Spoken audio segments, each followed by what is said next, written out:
శేర్లింగంపల్లి నియోజకవర్గ ప్రాంతానికి సంబంధించిన కార్పొరేటర్లు ఈరోజు ఈ భవన నిర్మాణానికి కార్పొరేట్ సోషల్ రెస్పాన్సిబిలిటీ నిధుల ద్వారా 30 కోట్ల రూపాయలు వెచ్చించి ఈ ప్రభుత్వ భవనాన్ని నిర్మించడానికి ముందు చేసిన అపర్ణ కన్స్ట్రక్షన్స్కు సంబంధించి ఉదయ్ రెడ్డి గారు, ఈ ప్రాంతానికి సంబంధించిన ప్రజలందరూ ఈ కార్యక్రమంలో పాల్గొని, అదేవిధంగా శాసనమండలి చీఫ్ విప్ పట్నం మహేందర్ రెడ్డి గారు, ఇతర ప్రజాప్రతినిధులు, శేర్లింగంపల్లి నియోజకవర్గానికి సంబంధించిన ప్రియ మిత్రులందరినీ మనస్ఫూర్తిగా అభినందిస్తున్న ఈ కార్యక్రమంలో హైదరాబాద్ నగరం 400 సంవత్సరాల పైగా చరిత్ర ఉన్న చారిత్రాత్మకమైన నగరం.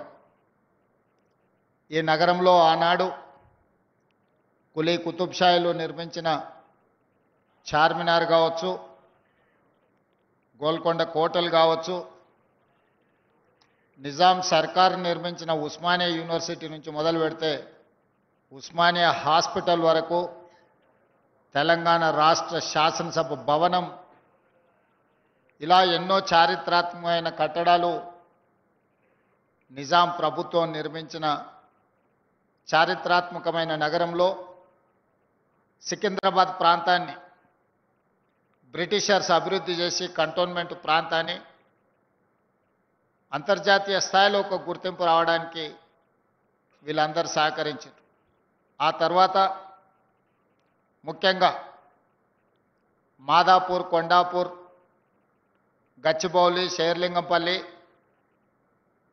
గోపన్పల్లి, వట్టినగులపల్లి వరకు ఈ ప్రాంతాన్ని అభివృద్ధి చేయడానికి 94 నుంచి 2014 వరకు ఆనాటి ముఖ్యమంత్రులు చంద్రబాబు నాయుడు గారు, డాక్టర్ వైఎస్ రాజశేఖర రెడ్డి గారు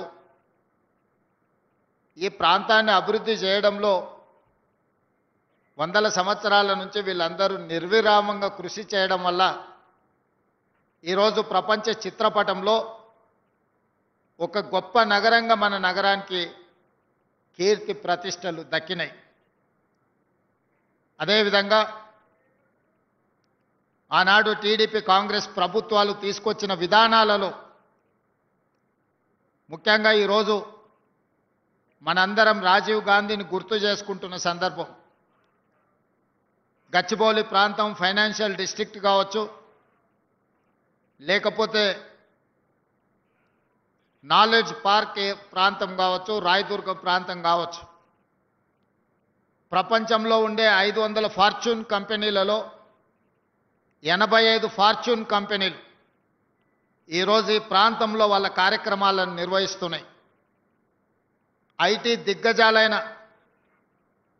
ఇన్ఫోసిస్, మైక్రోసాఫ్ట్ నుంచి మొదలు పెడితే గూగుల్ లాంటి సంస్థలు ఈరోజు ఇక్కడ అత్యధిక ఉద్యోగ అవకాశాలు కల్పించిన టీసీఎస్, హెచ్సిఎల్, కాగ్నిజెంట్ లాంటి సంస్థలు ఈ ప్రాంతంలో లక్షలాది మంది సాంకేతిక నిపుణులు, ముఖ్యంగా గ్రామీణ ప్రాంతాలలో నుంచి చదువుకున్న యువకులు ఈరోజు ఐటీ రంగంలో రాణిస్తున్నారంటే ఆనాటి దేశానికి రాజీవ్ గాంధీ గారి కంప్యూటర్ని పరిచయం చేసిండు.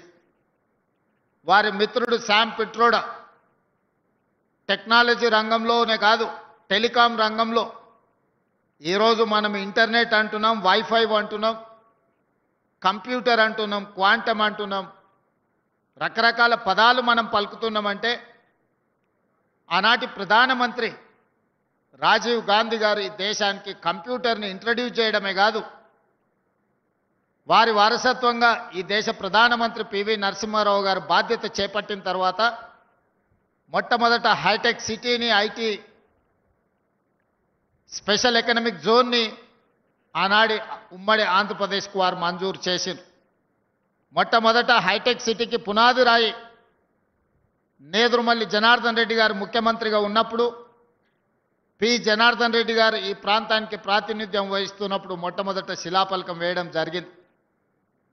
వివిధ కారణాల చేత హైటెక్ సిటీ నిర్మాణం జరగక తిరిగి చంద్రబాబు నాయుడు గారు ముఖ్యమంత్రిగా బాధ్యతలు చేపట్టిన తర్వాత మన ప్రాంతం అభివృద్ధి చెయ్యాలి అనంటే మన రాష్ట్ర విద్యార్థులు కర్ణాటకనో మహారాష్ట్రకు పోయి ఇంజనీరింగ్ చదువుకోవడం కాదు, మన ప్రాంత విద్యార్థులు ఇక్కడనే ఇంజనీరింగ్ గ్రాడ్యుయేట్స్గా చదువుకొని కంప్యూటర్ సైన్స్ని అవసోపాన బట్టి కంప్యూటర్ నిపుణులుగా రాణించాలి అని వారు తీసుకొచ్చిన మార్పులు, వారు నిర్మించిన హైటెక్ సిటీ ఈరోజు మనకు లక్షలాది కోట్ల రూపాయల ఆదాయాన్ని రాష్ట్రానికి తెచ్చిపెట్టడమే కాదు, ఈరోజు ప్రపంచంలో ప్రసిద్ధిగాంచిన కంపెనీలు ఈ ప్రాంతానికి రావడం జరిగింది.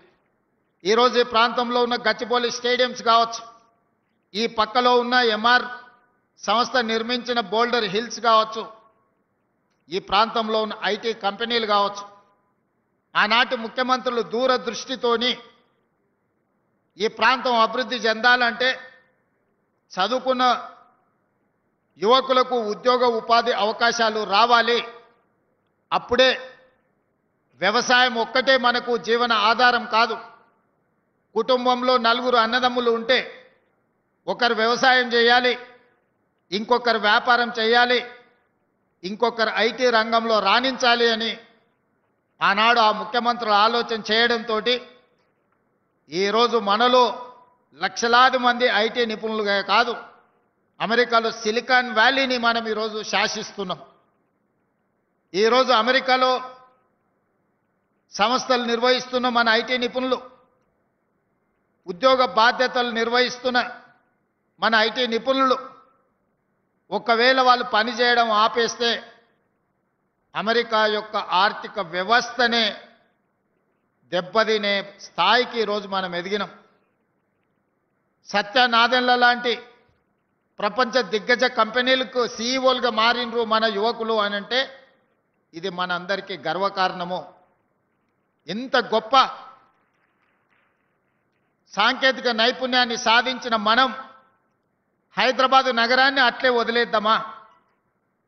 ఈ నగరంలో చెత్త పేరుకపోవడం, మురికి నగరంగా, వసతులు లేని, వర్షాలు వస్తే నీళ్లు నిండి చినుకు పడితే ట్రాఫిక్ జామ్లతోని ప్రభుత్వ కార్యాలయాలకు వెళ్తే ఒక నరక కూపానికి వెళ్ళినట్టుగా వాటిని అట్లనే వదిలేద్దామా? లేదు అంటే ప్రపంచానికే ఆదర్శంగా నిలబడిన హైదరాబాదు నగరాన్ని ఒక విశ్వ నగరంగా తీర్చిదిద్దుకుందామా? మీరు ఆలోచన చేయండి.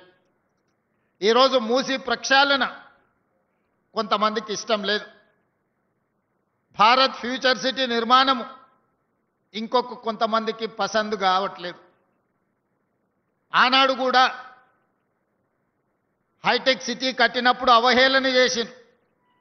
అంతర్జాతీయ ఎయిర్పోర్ట్ ఎక్కడో దూరంగా ఉంది, ఔటర్ రింగ్ రోడ్డులో ఎవరు ప్రయాణం చేస్తారు, కార్లు ఉన్న వాళ్ళ కోసమేనా ఈ అభివృద్ధి అని ఆనాడు మాట్లాడింది. ఆనాడు పి జనార్దన్ రెడ్డి గారు కుండల ప్రదర్శన చేసేటోడు ఎండాకాలం వచ్చిందంటే సచివాలయం ముందు.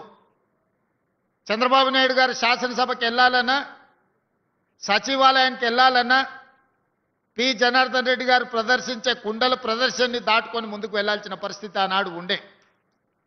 అక్కడి నుంచి ఆలోచన చేసి